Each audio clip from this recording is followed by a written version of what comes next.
membatalkan sholat ada 11 perkara. Saya dengar perkara itu sebenarnya takut banyaknya perkara ada. Perkara sekok susah nyelesaikannya, apalagi 11 perkara. Tapi ikulah cara ngaji kita dulu ya. Rukun sholat ada 13 perkara. Perkara pertama misalnya niat. Inilah jadi perkara niat ini. Mana dulu dengan tegak, apa niat dulu dibaca, apa tegak dulu. Katanya yang pertama niat, tapi tegak dulu atau duduk dulu dibaca niat. Nah, timbul perkara di situ. Jadi memang benar-benar maham dari ulama-ulama kita itu masih bisa didebatkan, didiskusikan. Nah, artinya ini adalah pendapat para ulama, pendapat para mazhab masih bisa diperdebatkan. Pertama rukunnya adalah niat. Nah, waktu kita yang kedua tegak berdiri betul. Mana dulu niat dan tegak berdiri betul? Apa tegak dulu apa niat dulu? Mulai jadi masalah kan? Tidak usah, kita tidak usah masalah itu. Yang jelas perkara pertama itu tadi yang bisa diperkarakan adalah jadi saya banggakan kan bapak ada anak-anak. Angin ribut, gelombang besar, kapal berlayar, pikiran kusut, gawe banyak, tetap belajar. Jadi kalau syair guru syukur itu macam itu. Jadi angin ribut, gelombang besar, perahu berlayar, pikiran kusut, gawe banyak, tetap belajar. Alhamdulillah, walaupun gawe banyak, kita pada hari nanelo itu kita hadir semua dengan izin Allah dapat hadir di tempat ini. Selawat dan salam semoga tercurah bagi baginda Rasulullah SAW. Siapa ingin ia dapat syafaat Nabi semasa hidup, banyak maco selawat Nabi. Jadi kalau ingin dapat syafaat Nabi semasa hidup, banyak baca selawat Nabi. Allahumma sholli wa sallim wa barik ala Sayyidina Muhammad wa alihi adada ma fi ilmillahi salatan daimatan bidawami mulkillah. Inilah artinya ada beberapa hal yang disampaikan oleh Tuan Guru Syukur dalam bentuk syair, dan syair beliau berdasarkan ya Al-Quran dan Al-Hadis yang bisa diterjemahkan dalam syair. Bapak Ibu, tuan-tuan guru yang saya muliakan, pada hari nan elok itu saya diminta magikan fatwa, sebenarnya bukan ceramah, sebab ada 3 yang saya takut guru Farisi. Pertama, kalau saya bersilat di depan pendekar, itu tidak sanggup. Yang kedua, tidur sebantal dengan mertua, sebantal dengan mertua itu tidak telap juga saya. Yang ketiga, ceramah di depan para tuan-tuan guru, ini tambah berat. Maka saya bukan ceramah, adiko karena tuan-tuan guru banyak di situ, para dai. Ya saya pembina dai, tapi bidang adatnya ya, jadi bukan bidang agama. Jadi adiko saya patah tumbuh, hilang berganti. Lapuk li berganti li, ibarat napu di ujung tamunjung, mati seko berganti seko, patah tumbuh hilang berganti, regenerasi ya. Anak-anak muda harapan bangsa, maka perjuangan kita tidak cukup sebatas itu ngaji di pondok baik, tapi ngaji di pondok adalah sebagai dasar modal untuk fondasi kehidupan kita untuk berjuang lebih besar dan lebih kuat di ranah-ranah, di arena-arena yang lebih luas lagi. Tadi dikatakan oleh Pak Bupati, Salman Al-Farisi ini adalah seorang ahli strategi, dan saya mulai dampak strateginya itu dia ngambil Nyai Yeni. Nyai Yeni ini strategi pertama ini sebenarnya. Jadi ya dengan sistem perkawinan dia ngambil itu. Jadi boleh dicontoh ya anak-anak ya. Iya, kalau nak buat pondok pesantren, cari desa yang tidak ada pondok pesantrennya, cari betino di situ. Jadikan bini. Mudah-mudahan mertuanya ada punya tanah, apalagi masyarakatnya hobi, senang dengan agama, itu bisa kita jadikan pondok pesantren di situ. Jadi Pak Bupati, strategi pertamanya ngambil Nyai Yeni, itulah. Sudah itu baru dekat dengan kita semua.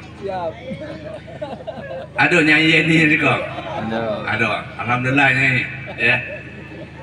Nah ini salah satu bentuk perjuangan kita. Jadi saya melihat bahwa anak-anak kita, saya tadi paslon, arkanul Islam, paslon, ini adalah pengajian awal yang kita dapatkan, dasar-dasar pondok. Nurus Sa'adah, ini Sa'adatul Darain, ya. Maka saya bilang, saya ulang tahun. Datuk saya mendirikan madrasah Nurus Sa'adah, namanya di terusan. Saya ngaji di Nurus Sa'adah. Jadi madrasah Nurus Sa'adah. Tapi sekarang antara hidup dengan mati di terusan itu. Karena madrasah lah masuk di dalam diniyah. Ya harus baca kitab dan tidak dapat bantuan dari pemerintah. Nah, itu yang sebenarnya harus kita perhatikan. Jadi tidak dapat bantuan lagi. Kenapa? Sudah diniyah Islamiyah itu dia dipisahkan antara kitab kuning dengan kitab hijau. Maka itu. Yang kuning tidak dapat bantuan, yang hijau dapat bantuan. Maka itu dapat bantuan terus. Hijau. Ya, pakailah hijau. Saya pakai hitam. Nah, hitam ini ya lebih ke hakim sebenarnya kan.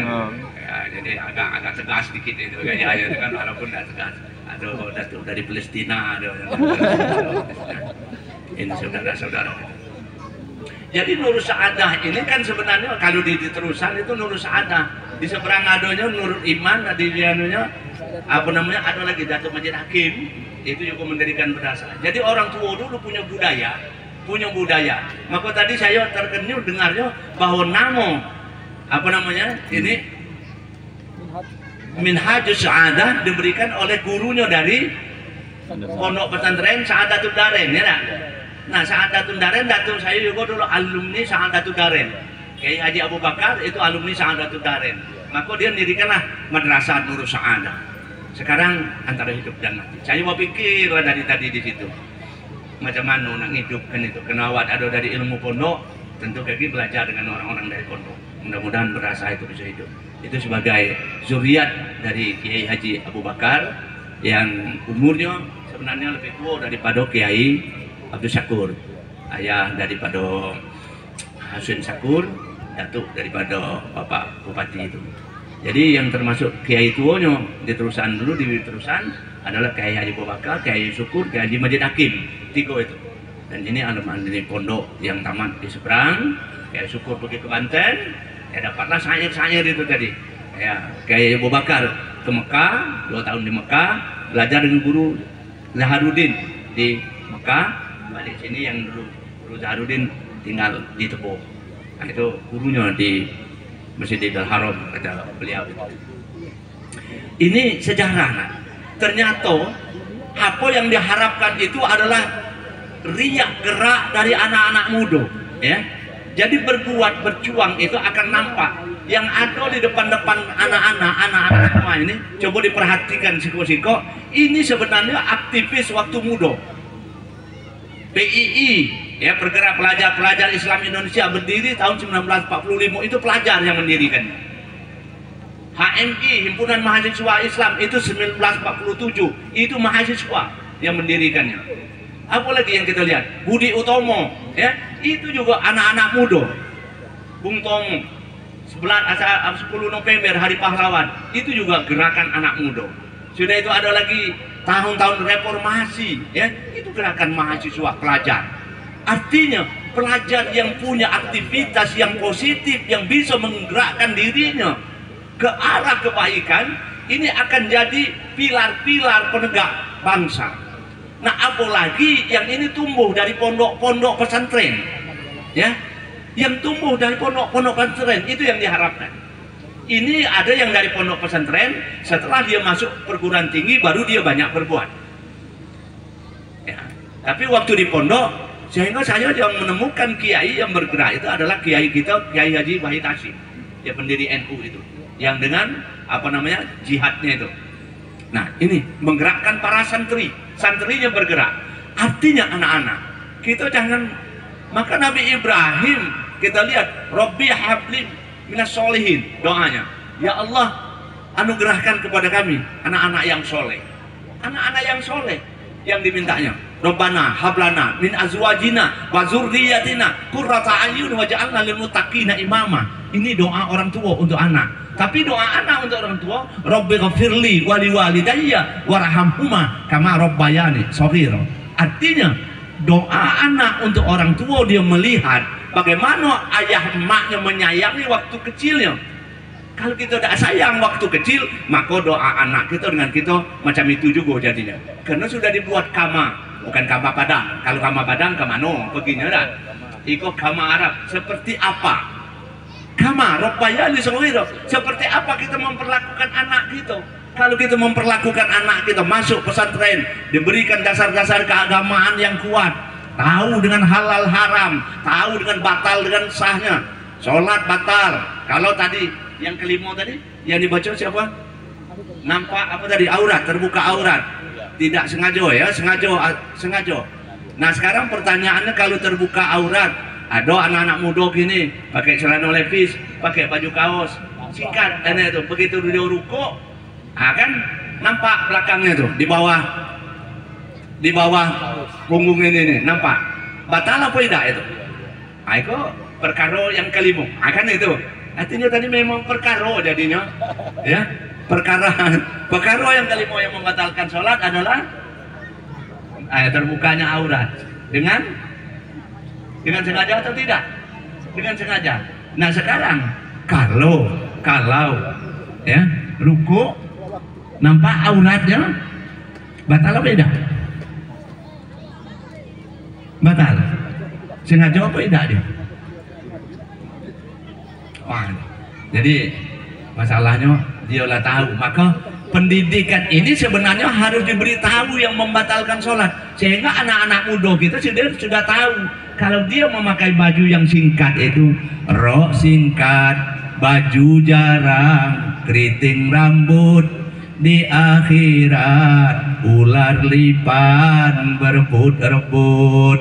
Ya, pakai rok singkat, baju jarang, keriting rambut. Kan ini kalau kini rebonding, ya, di rebonding rambut. Di akhirat ular lipan yang berebut-rebut. Batal. Karena dia terbuka.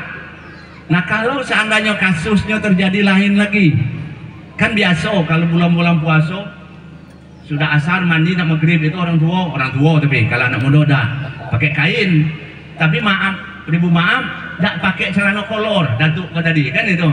Nah dia tak pakai celana kolor, sholat asarnya lah di ujung dekat ke maghrib.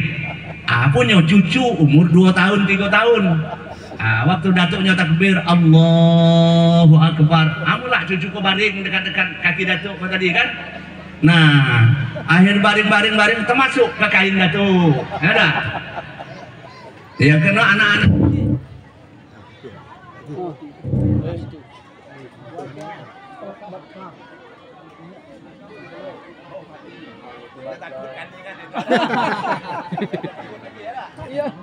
Sudah mek deh. Makan. Enggak. Ada.